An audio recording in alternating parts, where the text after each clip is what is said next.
Assalamualaikum warahmatullahi wabarakatuh. Welcome to our channel Dr. Dodo dan Bunda Sanet yang akan bicara tentang kesehatan dan dunia fashion.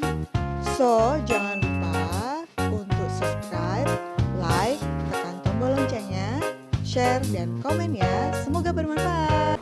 Assalamualaikum warahmatullahi wabarakatuh. Welcome to our channel Dr. Dodo dan Bunda Sanet, YouTube channel kami yang akan membicarakan tentang dunia fashion dan kesehatan. Ya, hari ini kita akan bicara tentang kenapa kita pakai kontrasepsi. Kontrasepsi apa yang paling tepat yang akan kita pilih untuk kita pakai. Jadi temanya hari ini tentang berkontrasepsi ya? Berkontrasepsi atau seperti orang kebanyakan bilang KB, keluarga berencana ya. Sebetulnya itu adalah kontrasepsi kalau dalam dunia kesehatan. Oke, kita mulai ya. Oke. Kita mulai. Beginilah kalau yang namanya live dan juga apa namanya ini ya. Nggak apa, pasti ada yang nganunya. Oke, tujuan kontrasepsi itu apa ya? Ya. Sebenarnya tujuannya apa sih? Ya, orang melakukan kontrasepsi atau istilahnya keluarga berencana kan tujuannya adalah untuk intinya mengatur jarak kehamilan antara kehamilan yang pertama dengan kehamilan yang selanjutnya, seperti itu. Mengatur jarak ya? Iya, jadi bukan jarak. Untuk membatasi kelahiran? Bukan ya, mengatur aja, lebih enak mengatur ya. Mengatur ya. Kalau membatasi atau mencegah kok kayaknya kurang enak gitu ya. Kayaknya nggak terus nggak mau punya anak kayak gitu, kesannya melawan takdir tuh kan. Kalau cuma jaga jarak aja dengan alasan anaknya masih kecil, itu bisa ya, supaya masih kecil, kemudian barangkali ada kondisi-kondisi tertentu yang mengharuskan memang ada jarak atau mengatur jarak kehamilan, itu dibutuhkan satu metode untuk mengatur kelahiran. Mengatur jarak. Kapan waktu yang tepat untuk berkontrasepsi? Nah, untuk melakukan pemasangan kontrasepsi sebaiknya segera ya. Segera ya. Kalau sekarang itu segera setelah melahirkan. Segera setelah melahirkan, atau paling tidak selambat-lambatnya setelah masa nifas selesai. Nah, terus kalau misalkan buat ibu-ibu yang resiko tinggi terhadap kehamilan itu boleh nggak sih? Iya. Contohnya misalnya risiko tinggi itu ya kehamilan dengan riwayat operasi sesar ya, itu kan harus diatur jaraknya. Kemudian ibu hamil atau ibu yang memiliki kecenderungan penyakit-penyakit tertentu yang memang disarankan untuk tidak hamil dulu. Nah, itu sebaiknya dipikirkan untuk KB. Atau yang sudah merasa bahwa pasangan di keluarganya cukup anak.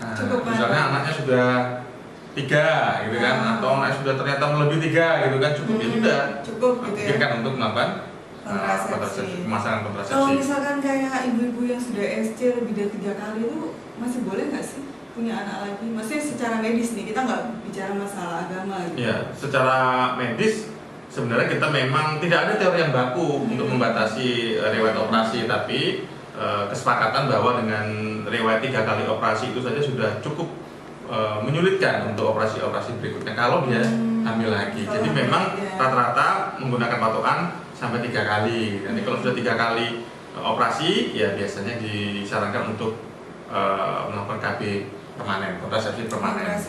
Emang kenapa sih sebenarnya?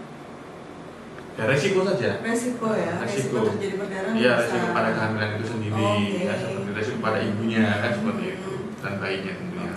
Kita lanjut lagi. Macam-macam kontrasepsi itu apa aja ya? Mungkin dari teman-teman di sini ada yang belum tahu. Ya, secara umum kontrasepsi dibagi 2 ya, metode kontrasepsi dibagi menjadi 2, yang hormonal dan yang non hormonal ya.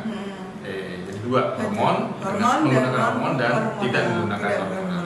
Nah, sekarang kontrasepsi hormonal itu maksudnya kontrasepsi yang gimana tuh? Ya, kontrasepsi yang metodenya memang alat itu diisi oleh hormon-hormon tertentu ya. Misalnya suntik, menggunakan suntik, menggunakan pil, menggunakan implan, atau ada alat kontrasepsi dalam rahim yang memang juga diisi hormon. Ya, seperti ada Contohnya beberapa apa? ada Hormon beberapa apa IUD yang diisi hormonal seperti itu. Hormon apa biasanya yang dipakai? Ya biasanya hormonnya progesteron Sama seperti itu. progestin. Ya. Progestin ya. Jadi dua hormon yang dipakai biasanya adalah progestin dan progesteron. Jadi tinggal memilih mana yang dianggap cocok berdasarkan penilaian atau diskusi dengan Nanti dulu, dokternya. Oh, iya. nanti dulu. Suntik. Suntik itu biasanya dilakukan berapa hari sekali atau berapa bulan sekali kalau suntik itu? Nah kalau metode suntik dulu ya, metode suntik itu kan ada berapa suntik tuh? 1 bulanan, ada yang tiap bulan sekali, ada yang 3 Tiga bulan. bulan Nah sekali. biasanya dilakukan penyuntikan pada saat siklus haid hari pertama ataupun hari ke-7 dari siklus haid. Yang jelas kenapa kita selalu memilih siklus haid, meyakinkan bahwa yang bersangkutan itu tidak hamil. iya. Takutnya kalau pas disuntik hamil Ya, juga. jadi pas gitu kan. pas menstruasi kita yakin bahwa dengan menstruasi itu kan tidak ada apa namanya proses kehamilan yang dijelaskan. Nah saat itulah dipilih untuk melakukan pemasangan atau penyuntikan dari KB itu. KB, oke. Kalau pil? Ya, kalau pil itu harus tiap hari. Harus tiap hari. Nah, kan kalau pil itu biasanya isinya 28 ya sesuai dengan siklus haid, itu harus tiap hari diminum. Dan itu membutuhkan tingkat kepatuhan yang cukup tinggi. Oh gitu. Ya. Tingkat kepatuhan yang cukup tinggi. Ya, harus patuh kan kalau lupa. Kalau lupa? Kalau lupa gimana kalau Ya, lupa? kalau lupa minum kemudian hubungan suami istri bisa saja terjadi kehamilan. Nah, terus kalau saya lupa minum gimana tuh? Kalau lupa minum, biasanya kita langsung diikuti dengan minum 2 pil sekaligus untuk mengejar ketertinggalan Kalau lupa hari. lagi. Ya minum 2 lagi, pokoknya sampai dua mencapai ketertinggalan hari tadi. Ya, Oke, berarti kalau seandainya ibu lupa minum, berarti harus terus-terusan. Ya karena kan kadar hormonalnya kan harian kan seperti itu. Ya. Oke, terus kalau implan? Kalau implan biasanya dipasang ya, implan dipasang Itu atau gimana? bahasa awamnya itu susuk kalau ya. Susuk. Pemasangan susuk Biasanya dipasang dipasang di di mana? lengan Di atas. lengan atas ya. Lengan di atas sini. ya. Kalau dulu tuh seperti kipas mungkin ada sampai 6 ya. Kalau Sekarang sekarang 3 atau 2 sekarang, rata-rata Berarti 2. bukan kipas kamu. Kipis. Ya, 2 dipasang di bawah kulit Di ya. bawah kulit ya. Di lengan itu bisa bertahan 4 sampai 5 tahun. 4 Sama sampai isinya 5 tahun. hormonal, Hormon. tinggal nanti mana yang cocok seperti itu. Ada Terus, lagi? ini contohnya ada nggak sih? Ini pil ya. Ini Ya. kita ayah tadi udah bawa. Jadi kalau pil itu seperti ini. Nih kalau misalkan ada ya pil. Oh, pilnya sih. Oh ini Ya. pil. Nah pil. Itu sudah ada hari-hari kan? Hari-harinya udah ada di belakang sini. Mulai dari mana, Mulai hari dari apa. mana, hari apa gitu ya. Ini teman-teman kalau pengen lihat ini pil, jadi udah ada hari-harinya tuh. Ada juga. Ya macam-macam ya, ada terbitan yang dari BKKBN, ada yang pil swasta ya, itu tergantung isinya. Ya. Terus yang ini apa ini? Ini oh ya. Terus tadi yang ini yang hormonal, kita ngomong hormonal dulu. Ini hormonal juga ya, hormonal juga Iya. ya. Ini coba kita lihat di sini. Itu Yang hormonal. untuk injeksi ya, Ini untuk injeksi, suntikan ya. suntikan ini. Kebetulan ini yang kita bawa sampelnya adalah yang 3 bulan. 3 bulanan ini. Ada 3 3 bulan. bulan. Biasanya suntiknya di mana sih? Di daerah apa? Ya. Ada yang Ya, injeksinya intramuskuler ya. intramuskuler, berarti disuntikan di otot. Di otot. Ya, biasanya kalau paling gampang di bokong gitu ya. Di pantat ya, di paha atas, Ya, di bagian gitu. pantat Ya. atas. Nah, terus juga kalau boleh bilang itu kalau nyuntiknya itu juga nggak boleh dipuser. Jadi kalau udah nyuntik ya nyuntik aja gitu. Karena takutnya ini nanti merusak dari kandungan dari. Oh iya. Ya, itu teknik penyuntikan. Itu Karena teknik tidak sering. pendidikan ya. Ya, kita lanjut lagi sekarang ke yang non hormonal. Ya. Kalau yang non hormonal yang paling sering adalah penggunaan alat kontrasepsi dalam rahim IUD. IUD. Seperti ini. Atau AKDR ya, bisa dibilang. Singkatnya gitu ya. AKDR kan alat kontrasepsi dalam rahim. rahim. Ya, memang metodenya dipasang, dimasukkan ke dalam rahim atau kita biasa kalau zaman dulu namanya spiral gitu ya, karena bentuknya seperti S gitu ya. Kalau sekarang namanya IUD ya. Atau yang biasa dilihat ini Koperti ya. Ya, merek Koperti yang paling apa namanya familiar ya di pelayanan kesehatan di Ya. dan ada di puskesmas Bisa banyak dilihat. ya, seperti itu di rumah sakit juga banyak Dilihat ya, kayaknya ya. seperti itu. Terus ada juga Ada. Novate. Nah, itu hanya merek aja, Hanya merek tinggal Karena tergantung bentuknya mana T. mana kenyamanan ya. Bentuknya T ini Mana loh, kenyamanannya. T ini. Ya, ini biasanya dipakai berapa lama tuh? Ini rata-rata bisa sampai 5 tahun. 5 Ada yang 8 tahun. tahun. 8 tahun. 8 tahun. Tergantung Oh, kebutuhannya. ya. Jadi kalau misalnya merasa bahwa 5 tahun itu sudah cukup ya udah. Oh, Ya. lama juga ya. Harganya berapa nih kira-kira? Ini kalau dari BKKBN sepertinya gratis ini ya. Oh, kalau yang kan dijual di apotek kira-kira? Ya lumayan sih harganya. Mungkin sekitar alatnya sendiri 400 atau 500 ribu kalau yang kita beli merek lain ya seperti itu. Terus kalau seandainya ada lagi nih yang murah sebenarnya lebih terjangkau sih ya. Itu ada lagi kondom. Banyak ya. Bisa dibeli ini nggak boleh kan ya, nggak boleh dia nih. Toko-toko. Bisa di toko-toko ini dijual bebas ya, kayak di. Sebenarnya ya. Tapi ini kondomnya bukan kondom ya. Mereka macam-macam gitu. Nah, jadi ini termasuk alat kontrasepsi non hormonal ya. Non hormonal kondom. Yang pakai suaminya ya. Ada juga yang pakai istrinya, namanya transparan. Iya, transparan. Membran. Apa itu namanya? Yang dipasang di dalam vaginanya ada juga. Tampon gitu ya. Bukan kayak tampon. Bukan kayak tampon. Ada kayak tampon juga ada. Terus kayak yang tapi amat jarang sekali ya, amat jarang yang pakai ya. Ini menggunakan ini aja harus dengan kesepakatan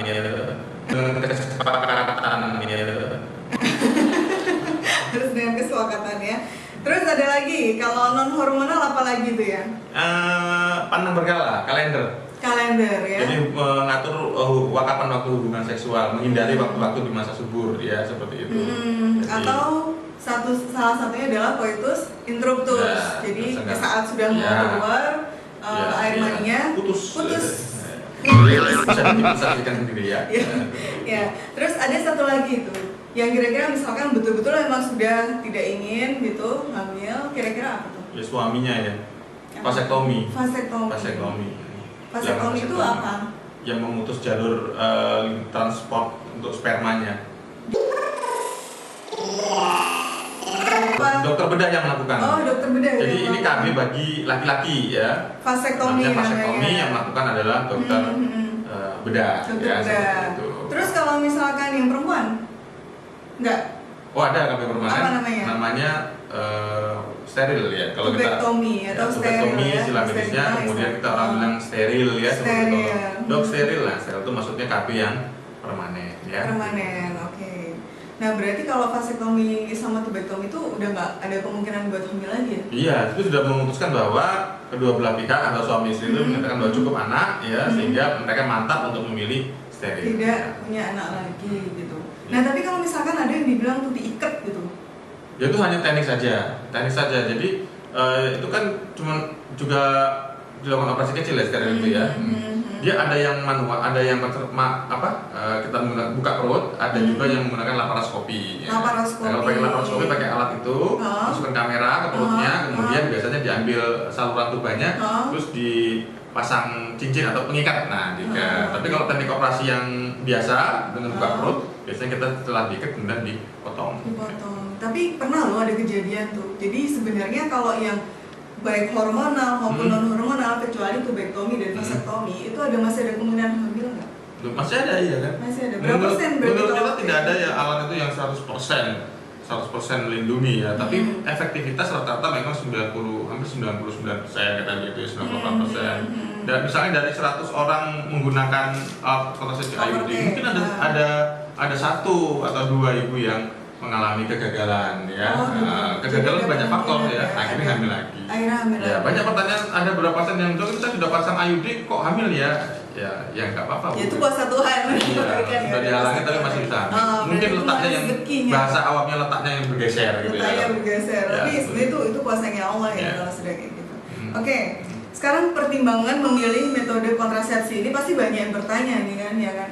Kontrasepsi itu harus gimana sih? Nah, mungkin bisa dibagi dari tujuan berkontrasepsi. Ya, tadi tujuannya di awal kan sudah kita sampaikan kan, niatnya untuk mengatur kan, mengatur jarak ya kehamilan. Atau ada juga beberapa yang menunda mungkin, terutama pasangan-pasangan yang baru, muda ya, pasangan baru atau pasangan muda menikah tapi belum punya keinginan untuk segera hamil. Nah, biasanya mereka akan berkonsultasi untuk bagaimana caranya menunda kehamilan. Nah, biasanya itu. Harusnya milih apa tuh kalau cuma sekedar untuk menunda? Ya, kalau menurut saya sih sebenarnya ngapain sih ditunda-tunda ya? Tapi kan setiap orang punya tujuan masing-masing ya kan. Sudah disuntik hormon, sudah disuntik hormon KB, ternyata begitu menginginkan hamil, menunggu lagi kan seperti itu. Nggak, sekarang kalau misalkan ya, kan kita bicara masalah mereka, tujuan mereka gitu kan. Nah seharusnya mereka kalau hanya sekedar ingin menunda, mereka harusnya pilih bisa pilih seperti tadi kondom mungkin ya. Kondom. Kalau itu syndrotus, dia juga mungkin bisa pil ya. Karena pil ini ternyata dia itu tidak mengganggu siklus ataupun mengganggu kesuburan ya, kesuburan dari ibunya. Jadi kalau misalkan dia ingin segera berhenti, ya udah bisa langsung, insya Allah bisa langsung hamil lagi gitu. Nah, terus usia pasangan biasanya di antara 20 sampai 35 tahun. Ya, usia reproduksi ya itu seorang wanita antara 20 sampai 35. Dan juga pil ini dia tidak akan menekan produksi ASI tentunya kan. Nah, terus kalau misalkan tadi benar, kalau seandainya sudah nggak pengen punya anak lagi, ya bisa memilih vasektomi atau tubektomi, steril ya. Ya, steril. Terus sekarang kenali tubuhmu. Gimana tuh? Ya, karena memang pertimbangan setiap masing-masing individu berbeda-beda kan. Ibu itu ada yang posturnya kecil atau mungkin kurus atau mungkin gemuk atau mungkin ada keluhan-keluhan seputar misalnya mudah berjerawat dan sebagainya. Itu menjadi bahan-bahan pertimbangan kita untuk memberikan masukan tentang pemilihan kontrasepsinya. Terutama untuk suntik kali ya. Kalau suntik itu biasanya kalau yang metode 3 bulanan atau yang 1 bulanan gitu yang bisa mengakibatkan kegemukan pada ibu. Ya.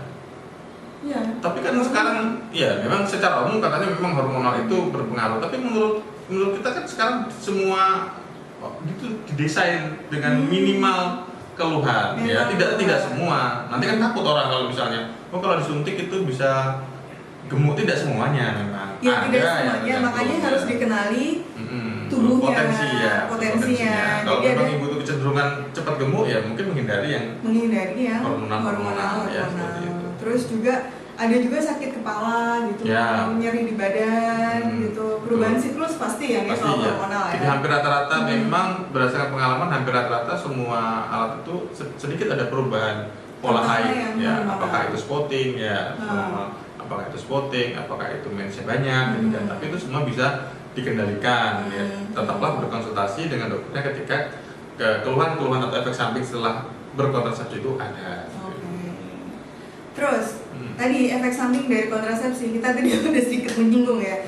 Apa aja itu biasanya? Gangguan siklus haid jelas. Biasanya siklus haidnya jadi gimana tuh? Berubah kan polanya. Polanya gimana? Ya lazimnya wanita kan secara periodik sebulan sekali akan mengalami perdarahan atau haid. Lamanya minimal 2 hari atau maksimal 1 minggu ya kan. Dengan jumlah darah mungkin kurang lebih antara 50 cc sampai 70 lah mungkin ya per harinya ya. Nah itu akan berubah polanya, misalnya haidnya jadi panjang lebih dari 1 minggu, kemudian atau darah haidnya hanya flek-flek spotting lebih panjang seperti itu. Ada atau mensnya bisa 2 kali bisa kayak dalam sebulan ya. Jadi dia mens kemudian berhenti mens lagi. Ya. Itu yang paling sering, gangguan-gangguan yang paling sering timbul atau muncul karena penggunaan alat kontrasepsi, tapi bisa diatasi. Jadi nyeri juga ya, nyeri, mual, terus pusing ya. Nyeri biasanya paling banyak disampaikan ketika pemasangan IUD tadi ya. IUD, oke. Jadi mungkin itu yang sedikit tentang kontrasepsi ya, bisa kita berikan informasinya. Gitu. Nah, dan langsung iya sih harus dijelasin ya. Jadi kayak kontrasepsi pil, masing-masing alat itu pasti punya kekurangan gitu. Jadi kayak pil hormonal terutama bisa dijelaskan juga, Bu? Iya, dia kalau misalkan Anda punya riwayat tekanan darah tinggi, kemudian penyakit jantung, kemudian riwayat stroke, nah lebih baik menghindari penggunaan alat-alat KB yang hormonal, termasuk yang suntik maupun yang ini. Tapi termasuk bagian kenali diri Anda sebelum Anda memutuskan untuk. Karena ternyata ini bisa memicu terjadinya serangan jantung, kemudian stroke dan segala macamnya. Jadi kalau punya penyakit degeneratif yang seperti itu sebaiknya dihindari menggunakan hormonal. Itu yang harus dimengerti gitu. Ya itu sih, mungkin itu sih yang ini ya. Ada lagi? Ada. Oh ya, suntikan nih, suntikan. Suntikan ternyata kan ada 2 ya. Tadi ya, suntik seperti ini. Itu ada yang 1 bulan. Ada yang setiap 1 bulan. Ada yang setiap 3 bulan sekali. 3 bulan sekali. Ya, tergantung kebutuhannya. Kalau yang satu bulan nih ternyata dijelaskan di sini. Saya mau ke PA. Boleh, nggak apa-apa. Karena saya juga nggak bisa menghafal semuanya.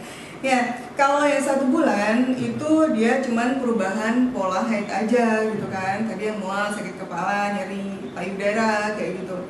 Nah, tapi di sini juga tidak boleh digunakan sama tadi. Jadi kalau hormonal kita note tidak boleh digunakan pada ibu yang punya riwayat penyakit jantung, stroke dan segala macamnya. Nah, kemudian kalau yang progestin, nah ini ya, ini yang progestin yang setiap 3 bulan sekali itu efektivitasnya lebih tinggi ya kan, efek jangka menengah, tidak mengganggu hubungan seksual, tidak berpengaruh terhadap penyakit jantung dan pembukuan darah. Jadi kalau ibu-ibu yang punya penyakit riwayat tekanan darah tinggi itu lebih bagus memilih yang 3 bulanan, itu ternyata lebih aman. Untuk jadi yang ibu pasca melahirkan juga 3 bulan itu tidak mengganggu produksi tidak menekan produksi ASI. Juga paling penting itu di bahan pertimbangan. Tapi kekurangannya tetap kan ya, masing-masing masih ada kesuburannya itu akan kembali saat bulan keempat setelah dihentikan. Nah itu, jadi memang harus dipertimbangkan. Tapi ibu-ibu jangan melihat dari efek sampingnya yang negatif, yang bukan negatif tapi ya efek samping yang tidak selalu akan terjadi. Tidak selalu. Jadi efek samping itu hanya terjadi bila kasusnya tertentu. Jangan sampai Anda tidak berkontrasepsi ya hanya gara-gara ya toh. Efeknya nanti begini. Cuman harus siap kalau seandainya terjadi efek itu bagaimana penanganannya. Silahkan berkonsultasi dengan dokter Anda. Ya, kita hari ini ya dapat support nih, dapat endorse. Apa itu? Susu. Ini kan juga sehat ya, fresh and health. Kita dapat endorse dari L-Drink dari Mbak Ruli ya, yang punya Mbak Ruli. Ini enak banget.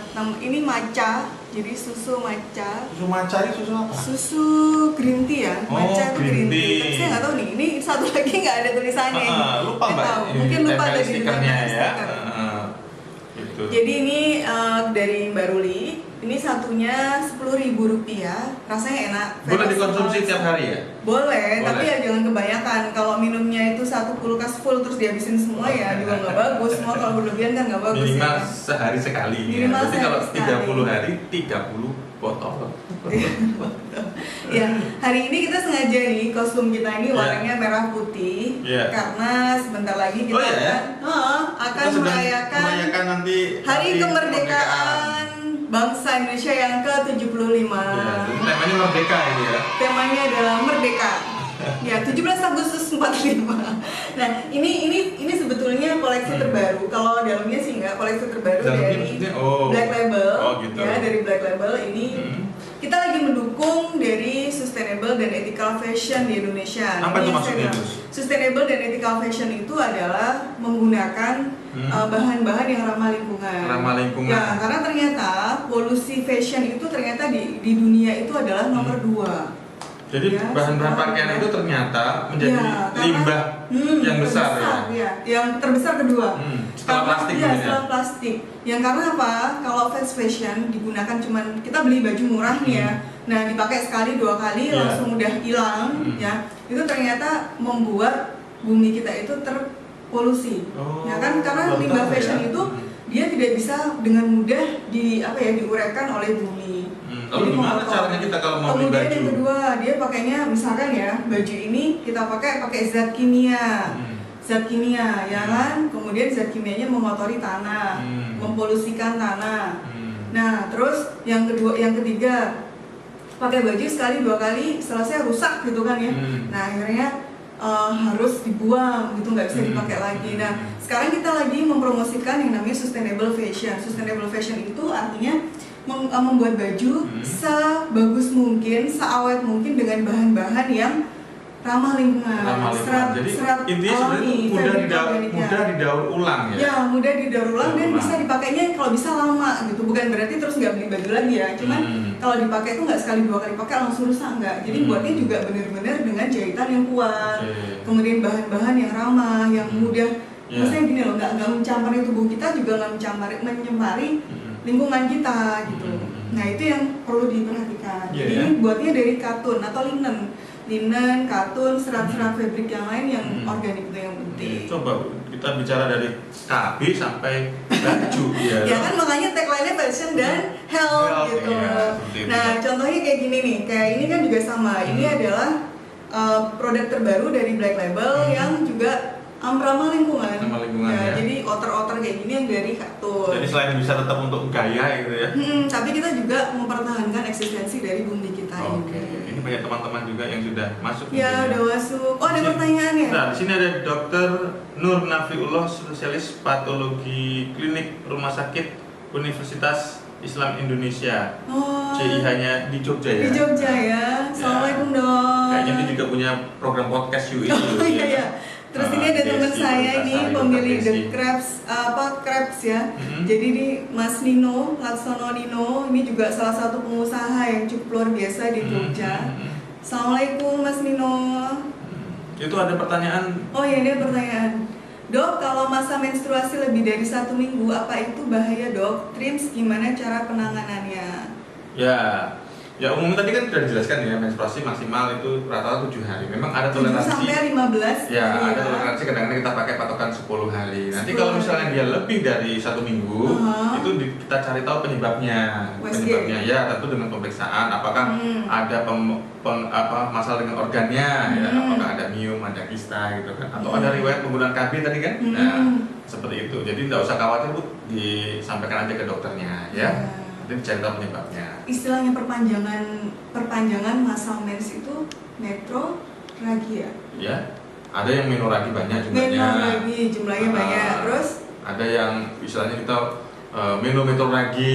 Jadi jumlahnya banyak dan perpanjangan frekuensinya waktunya. Ya. Itu hanya istilah saja. Ya, sebenarnya nggak masalah. Tapi biasanya bahasanya haid tidak teratur. Nanti dokternya yang akan menggali tidak teraturnya di bagian yang mana. Nah, Anda bisa ke dokter. Gitu dong. Ya. Sudah, mungkin itu cukup ya. Hari ini kita cukup. Besok kita akan live lagi tentang ASI vs Formula. ASI versus Formula. Iya. Ya, beberapa waktu lalu kan sudah ada hari pekan ASI sedunia ya. Iya, harusnya kemarin sih. Harusnya kemarin tapi karena waktu kita baru bisa besok ya kita. Jam 3 sore. Tetap di channel yang sama, di Facebook maupun di Instagram. Insya Allah kita akan berbagi tentang ASI versus Formula. Sebenarnya bukan untuk mengejudge siapa-siapa, ataupun kita hanya sekedar memberikan informasi tentang ASI dan susu Formula, kelebihan dan kekurangannya, sehingga ibu-ibu sekalian, bunda-bunda sekalian bisa lebih bijak dalam menetapkan mana yang akan dipilih, ASI atau susu Formula. Oke? Cukup sekian. Oh ya, jangan lupa subscribe channel YouTube kami ya, www.youtube.com/user/S_Sabintang. Kita jangan lupa like, share, dan komen supaya kita bisa memberikan konten-konten yang bisa lebih bermanfaat ke depannya. Request boleh loh. Oh, ada lagi. Ternyata masih ada. Nanti kita edit aja masuk.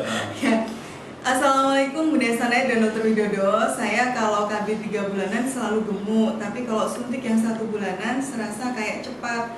Kalau pil kenapa selalu pusing? Pernah IUD tapi kata pasangan gak nyaman. Terus pertanyaannya apa yang cocok buat saya dok? Gak ada yang merasa gak ada yang cocok gitu kan? Merasa gak ada yang cocok. IUD nggak nyaman gitu kan, mungkin bisa dicoba implan ya. Kenapa? Implan. Sama, ini kan prinsipnya kan sebenarnya yang penting diberikan edukasi. Kalau Bu siapa ini? Bu Habibah. Bu Habibah. Ya, jadi pilihan-pilihan itu kan nanti tergantung tadi kondisi ibu ya, seperti itu. Jadi jangan sampai nanti memutuskan malah tidak berkabeh hanya gara-gara cerita yang macam-macam. Ya seperti itu. Nah, apa kok nanti bisa konsultasi lagi ya. Kayaknya ini pasiennya Ayah kan, Mbak Biba ini.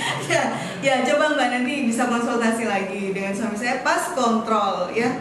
Itu ada Bu. Ya ada lagi Bu Dok, Rima. saya KB pakai pil Yasmin. Kenapa kok sering kayak pusing dan agak mual gitu ya? Ya, memang itu salah satu efek sampingnya. Itu masih bisa kok, enggak perlu takut, diteruskan aja. Kecuali kalau sampai pandangannya kabur ya. Karena biasanya kalau sampai pandangan kabur atau blur itu sebaiknya di stop dulu dan ganti dengan kalau masih pusing ada waktu bisa adaptasi dari itu. Adaptasi. Ya. Oke. Gitu ya. Jadi nggak masalah ya. Oke. Cukup ya. Kalau masih ada pertanyaan silakan nanti bisa di kolom komentar. insya Allah kalau kami bisa, kami akan balas secepatnya. Oke, sekian. Wassalamualaikum warahmatullahi wabarakatuh. Bye bye.